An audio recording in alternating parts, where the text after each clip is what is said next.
This is our 4G OBD tracker outer packaging and SIM card. Now we show the device's interface and our slide cover.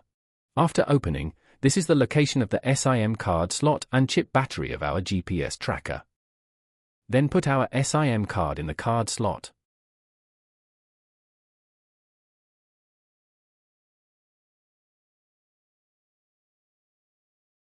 The location of the OBD port varies in each car, so you need to locate it.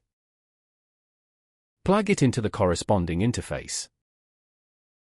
Open the app on our mobile phone or computer platform, enter the account and password of the device IMEI number, and log in. You can see that our device is online and works as soon as it is plugged in. This interface is the function of our GPS device on the mobile phone app. Real-time positioning. After the device is online, you can see a marked point on the map and watch the vehicle's driving trajectory, route, and real-time positioning in real time.